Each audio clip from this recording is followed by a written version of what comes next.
Hi guys, Sarah with Salmond here. Today I'm going to be showing you how I made these absolutely gorgeous resin coasters, and I used a couple different things.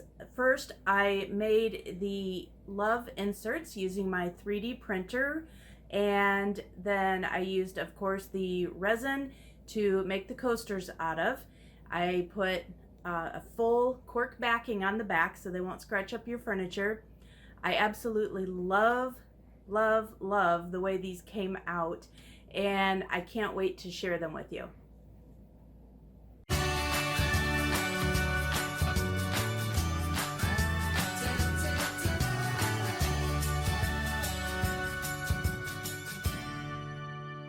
Now, in order to print the love inclusion for the resin coasters, I'm going to use my Silhouette Alta, and I'm using the Silhouette 3D software. I'm going to come right up here to File. I'm going to open my recent Valentine's Day coaster insert, and it pulls it up right here. It is 3 inches by 3 inches, and I have it set to a 0.1 inch height. And this is just going to give it some dimension while it is being placed in our coasters. Now I go over to 3D print, and it's going to pop up right here. I could zoom out a little bit so I can see the whole thing. The way I have it setting right now, it's going to take 38 minutes and 25 seconds to print. So keep in mind when you're printing your 3D inclusions, they look great, but they do take a little bit of time. So for a set of coasters, I'm going to have a little over 2 hours print time into this.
Here is the finished word love off of the 3D printer. I do use a Silhouette Alta for my 3D prints. If you would like to get into 3D printing, this is a great way to get started. It's a very small machine, and I will include the link for this in the description below. The next thing I used was resin, and I have this silicone resin mold here. The first thing I wanted to do was find out how much resin I needed to complete my project. So the easiest way to do this is to take a measuring cup, fill your mold here with water, and however much water you used is how much silicone you're going, or how much resin you're going to need. So here, after I did my measurements, it was 2 ounces. So here I just wrote down 2 ounces so that I would remember for later projects. Now, I did write it in permanent marker. It is silicone, so this will wear off, so it may need to be rewritten at some point, but that gives me an idea moving forward whenever I use this mold exactly how much resin I need for the complete project.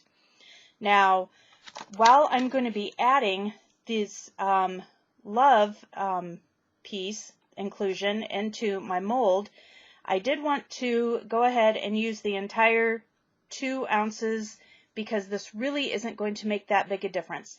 And once you start scraping out of your cup, you will leave a little bit of resin behind. You won't be able to get all of it out. So if you measure exactly 2 ounces, it will fall a little bit short. This actually works out perfect even adding this. Now, because as you can see here, I have a layer that I have used some dyes and some mica powders in. So I'm making 2 different batches of resin. This is going to be a 2-step process. So here I have 1 ounce of the blue, and then I'll be doing also 1 ounce of the clear. And then I'll be coming back in so that the resin has kind of this swirly pattern to it, and it doesn't just give you the lines and the striations. Mica powders tend to like to line themselves up, so as the resin thickens, you'll see me coming in and just re-swirling it so that I do get this more random pattern that I have in here. Alright, so let's get started. The first thing that I'm going to do is take my cup, and because I need to add 1 layer of resin at a time, I'll be making 2 batches of 1 ounce of resin. So because I have part A and part B, I'm marking 1/2 ounce and the 1 ounce mark. And I'm going to add a 1/2 ounce of each and then stir it until it's clear. Alright, now before I start stirring my resin, I'm going to put on some gloves because you want to be sure not to get this on your hands. You can use nitrile gloves. If you would like, you can pick those up on eBay. I'll include the link for those below, or you can pick up some of these silicone gloves I had seen on Amazon. All right, and these are nice because they are silicone. They're reusable. So if you do get some resin on them, if it's just part A or part B, you can wipe it off with a baby wipe or a little bit of alcohol, and it won't hurt your gloves. If you do get the resin itself on there, you just let it harden. It peels right off, and these are great. I love them. I will give you a piece of advice, though. Before you try to put them on, put a little bit of baby powder or talcum powder on the inside of the gloves so that they do slide on and off more easily, or they will grip your skin. It will be really hard to get them on and off if you don't. All right, so next thing I need to do is mix this for 3 minutes, and when it will get cloudy when I start mixing, you'll see that, and then it will turn clear again at about the 3-minute mark, and that's when it is mixed completely, when there's no cloudiness left. But you do want to be sure you hit that 3-minute mark, and go ahead and stir slowly so you don't add any bubbles that you don't need. All right, so let's go ahead and get started stirring this, and then I'll show you how I color my resin.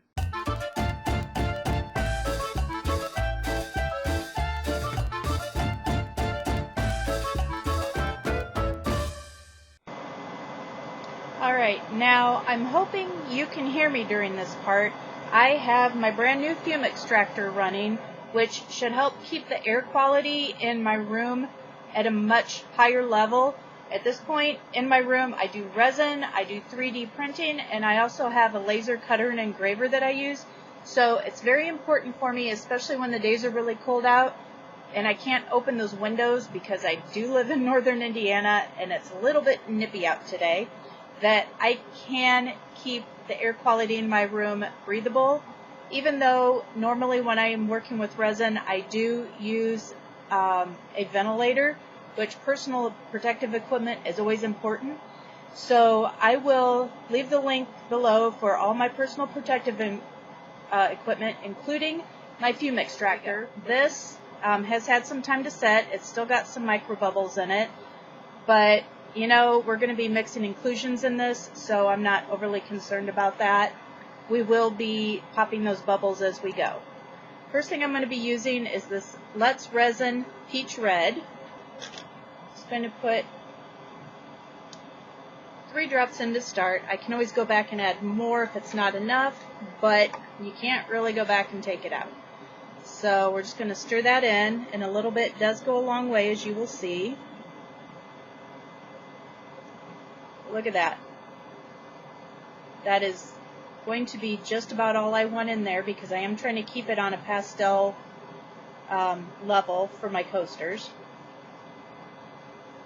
What a pretty color that is. I wasn't sure if it was going to come out a little peachy or not. That is really pretty. I almost feel like if I put more in, it'd be almost too fluorescent.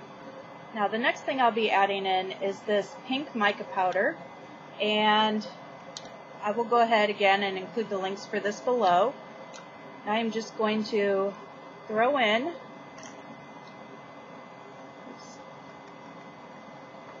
quite a bit. I want it to be on the opaque side, and I want enough that I can get that look that I was wanting in my coasters.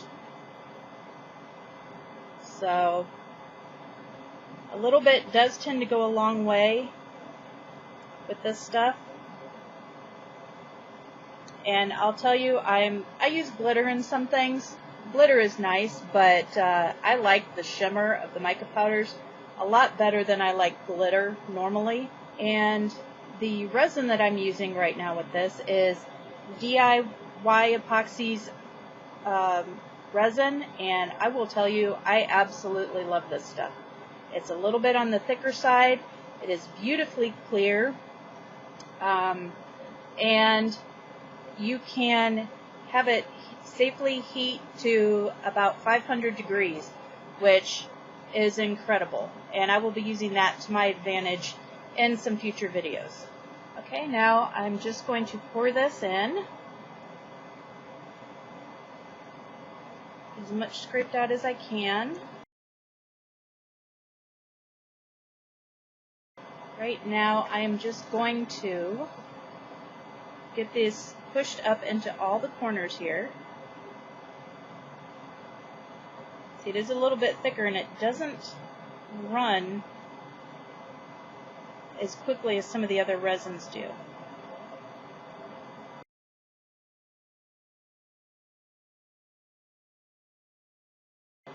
Now, I am going to take my heat gun and I'm just going to give it a quick burst to pop all these bubbles. And you want to hold it about 6 inches above your resin.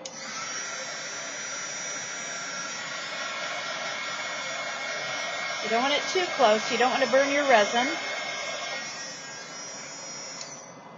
Alright, we'll let that set. We'll come back in about 5 minutes. We'll hit it again. And at that time, we'll probably also have to swirl our resin so that the mica doesn't shift all into alignment. And you'll see what I mean in a few minutes. Alright, so as you can see here, what I'm talking about, you can start seeing these lines around the outside edges where you're getting the striations as the micas are trying to line up. So that is something for this look I don't want. And some other things, it's great. So what I'm going to do is I'm going to take my popsicle stick here, my craft stick, and I'm just going to start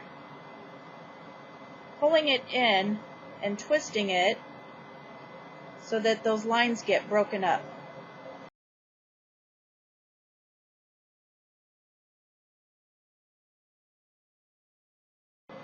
Alright, and then I'm going to hit that one more time with the heat gun.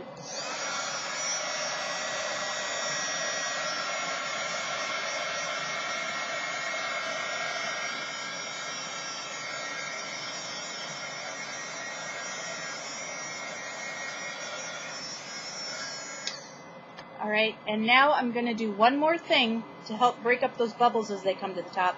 And I'm going to spray it with alcohol, and this is 91% isopropyl alcohol.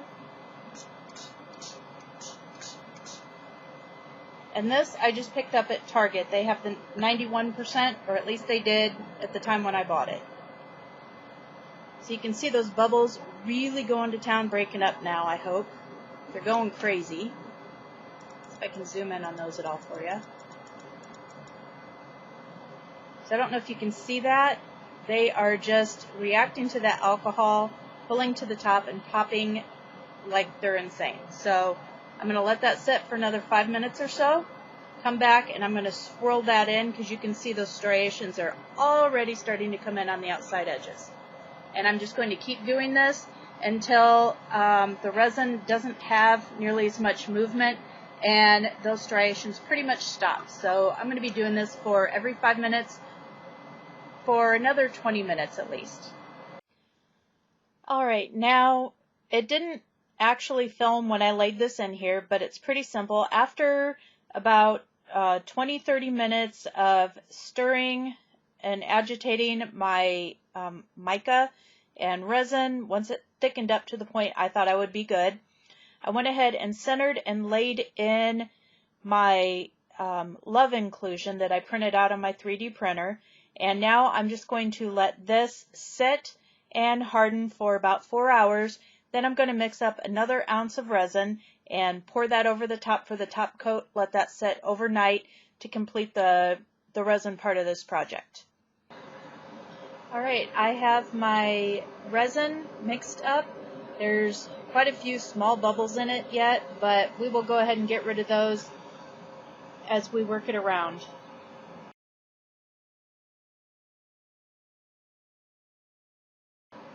Okay, now I'm just going to very gently, without bothering the bottom layer, move my clear resin around to all the edges, just like we did on the initial layer. I'm just being very careful, since that bottom layer is still soft, not to mess that up.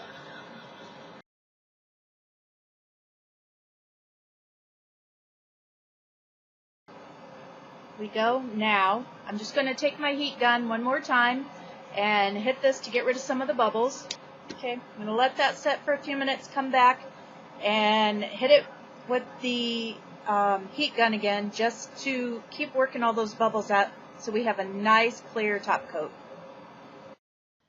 Alright guys, I have now poured the clear layer over this. It has sat overnight and it is hard to the touch. It's not completely fully cured yet.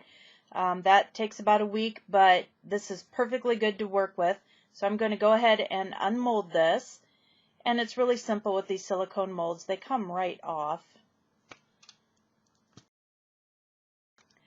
And there we go. We have, you can see the sides here, the clear layer and the pink layer. Now, it's got a little bit of a sharp lip up here. So what I'm going to do is just take an emery board and just file these down so that they are no longer sharp. I am, however, going to leave a little bit of that lip around the outside edge once I file it smooth, or file it down a little bit, and that will keep any liquids. If you set your cup down here and it has any liquids around the outside, that little lip will just help keep it from running off the coaster.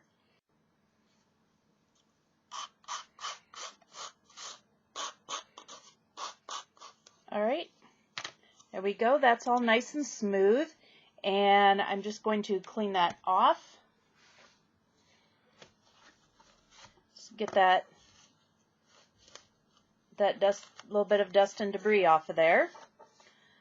So the next thing that we're going to do is put a cork backing on the bottom of these. And I picked these up on Amazon. They're self-adhesive, so they're really easy to work with. They are, however, just a little bit bigger than our coaster. So what I'm going to do is I'm just going to cut these down using a knife. They're real easy to cut. And I am going to just turn this over and measure the back, and this is square, so I only have to worry about measuring one side. So I'm going to cut these corks down to 3.5-inch squares, and the reason is because they will set inside the coaster just a little bit so that they're not real visible from the outside. So all I'm going to do is measure this to, like I said, 3.5 inches.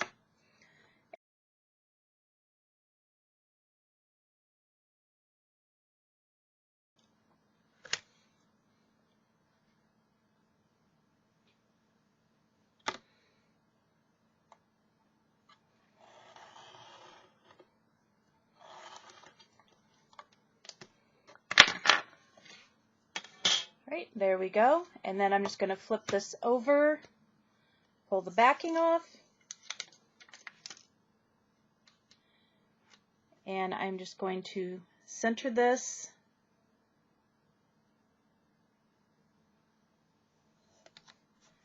just eyeballing it, give it a good solid press down, and that is all there is to it. It is on there.